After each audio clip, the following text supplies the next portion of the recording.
We're in Sandy, Oregon. Our crew guy Mason bought this 67 F-250 4x4, and it's got like a later model grill and stuff, so don't freak out when you see it and you're like, that's not a 67. Roadkill, the beloved automotive show hosted by David Freiburger and Mike Finnegan, is synonymous with crazy car builds and wild road trips that helped to gather a massive fan base over the years. The show is an epitome of unscripted storyline and unforgettable adventures. From dragging junkyard, wrecked finds back to life to racing on the open road. The show offered something unique in the world of TV car shows. However, fans were shocked when they heard that the show producers will be wrapping things up. Many wondered why the successful series had to go. Was it creative differences, low ratings, or some behind-the-scenes conflict? Join us to find out. You know what makes us really excited about this episode of Roadkill Garage? It's finally the Bang Shift Cougar versus the Disgusting! In case you're not in the loop yet, things are being wrapped up at Roadkill. Yes, you heard that right. The end of Roadkill was officially announced by Motor Trend and later confirmed by co-host Mike Finnegan on a Reddit post, leaving the fans and lovers of the show heartbroken. After 13 solid years of unimaginable car restorations and pure entertainment, the news felt like the closing of a beloved chapter in the car community. For over a decade, Roadkill had been the go-to show for many car enthusiasts, and the producers slamming the brakes on it left many wondering what could have happened. The unexpected end didn't sit with many fans and left them searching for answers. While the official reason for the shutdown wasn't clearly stated by the production company, many fans allege that the reason is tied to the show's parent company, Warner Bros. Discovery, which undeniably has a weird history of making abrupt changes to TV shows, even with popular shows. With that being said, there might be some facts in the speculations going around that the change in priorities and restructuring at the company played a vital role in Roadkill's cancellation. Basically, the merger that created Warner Bros. Discovery is the real reason for the cancellation. Now, not to mix things up, Warner Bros. And Discovery are two separate companies, but a new one was formed from Warner Media spinoff by AT&T and merger with Discovery Inc. sometime in 2022. With this merger, Warner Bros. Discovery, an entertainment conglomerate, came into existence, but this development didn't come without its disadvantages, and a few out of many are restructuring, cutting costs of TV show productions, and total revamp of content across all platforms. The company's primary goal is to make profit while dishing out relatable content, and to achieve this, they had to streamline their operations and focus on content that suits the company's goals. Unfortunately, the company's strategic approach meant the cancellation of shows that didn't fit into their new vision, irrespective of whether it's popular among the fans or not. With that, Roadkill, originally produced by Motor Trend, fell into the bracket and was axed. While it is evident that the show had a large fan base in the automotive world, its niche is saturated, and that might have made it a less priority in the company, as they seem more focused on big budget productions and content with streaming appeal.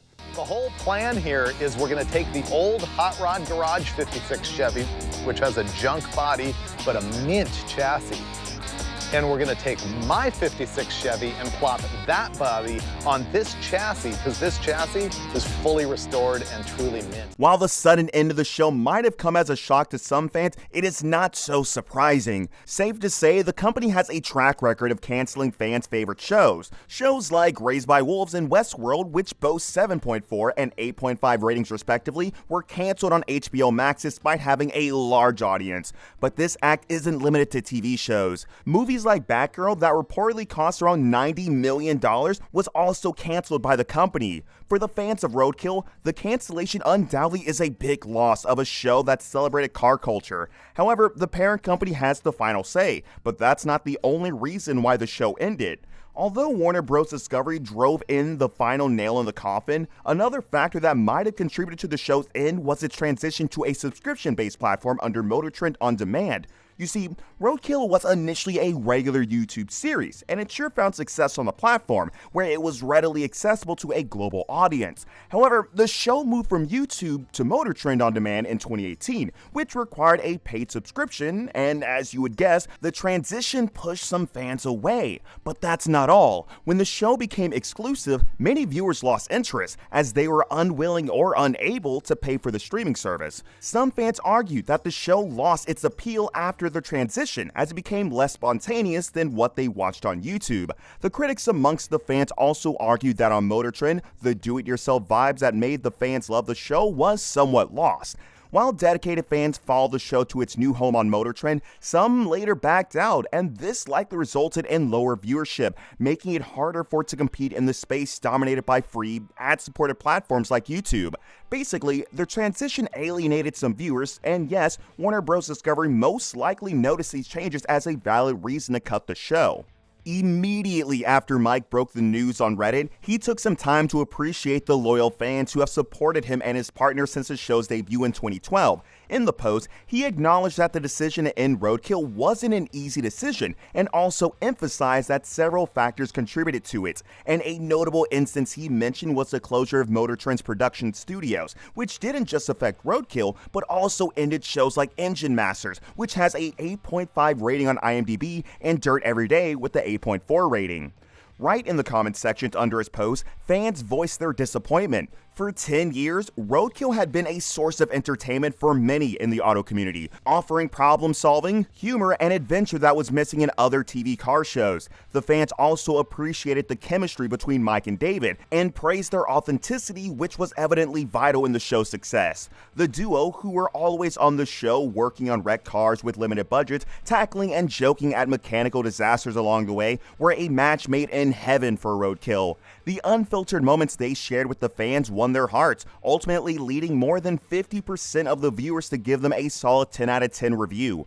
Despite the sad feelings of the fans, they flooded the internet with messages, sharing their favorite moments from the show.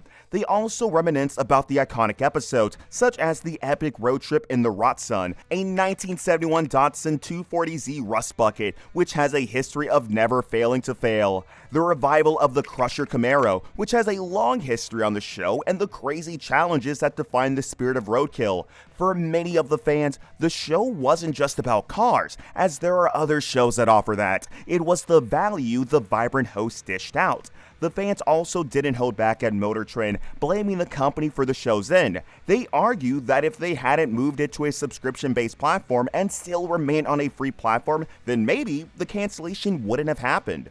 On the brighter side, fans are optimistic about what Mike and Dave would do next. As two of the most creative figures in the industry, building from scratch has always been their forte. Many fans are confident that the duo would find new ways of sharing their love for cars with them. Among the fans, speculations about a replica or something similar to Roadkill grew quickly.